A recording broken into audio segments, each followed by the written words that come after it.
Hello again. It's time for another meditation. This is Tuesday, April 21st, and this morning I was reading the newspaper and there was a long article about local sports figures, coaches, and a few athletes and what they've been doing during this time when they can't obviously do their jobs. And a couple of them expressed something that I thought was really interesting and applicable, and that is one of them talked about the time he's been able to spend with his 2-year-old daughter. And he's made the statement, he says, I never thought I'd be able to do this. And it was because he had recognized that instead of focusing on what he didn't have, the ability to work out with his team, the ability to go to coaches' meetings, these kinds of things that they were trying to cobble together through Zoom and whatnot, like the rest of us. But he had also stopped to realize what this time had given to him. Time with his family, time with his daughter, to play, to paint, to do things with her. And several of the coaches and people interviewed expressed similar kinds of statements. And I thought, that's just, you don't have to be a meditator to sort of grasp the present moment. You don't have to be a member of a special tribe or cult or religion to sort of, seize the day, as it were, right? I mean, the Romantics, the Transcendentalists back in the 1800s, Carpe Diem, seize the day. Although it actually goes all the way back to the poets in the 1600s, the metaphysical poets. So this idea of being awake and being aware of the moment that we have is one that cuts across all schools of thought and religions and that kind of thing. And I think one of the reasons I think it does, in part, is because I think we also find it so difficult to do, right? That we focus on the stuff that we don't have. School, homework. We focus on the unknown of the future. What's it going to be like in the summer, in the fall, right? When you are supposed to go off to school. And those are concerns, but those aren't now. And so while it's okay to, think about those things from time to time, or to, make plans for those things, there is a way that we can be in this moment and recognize it as a gift. And maybe it is the gift of family. For you, maybe it's a way to find time to connect to parents or siblings that you've never had before. Or maybe it's just a way to connect to yourself. Sit back, do some self-reflection, self-assessment of who you are and who you are in this moment at this time.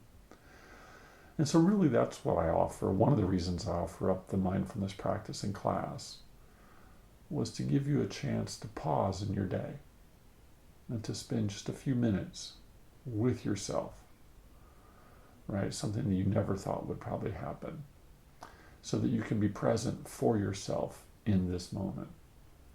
So to that end, we continue our practice, albeit distantly, but nonetheless we can all practice. So I invite you to sit up straight, feet flat on the floor, hands comfortable, eyes closed, and let's give ourselves just a couple minutes here to sit and to come back to this moment and just feel and experience what's happening right here, right now.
for sitting with me today.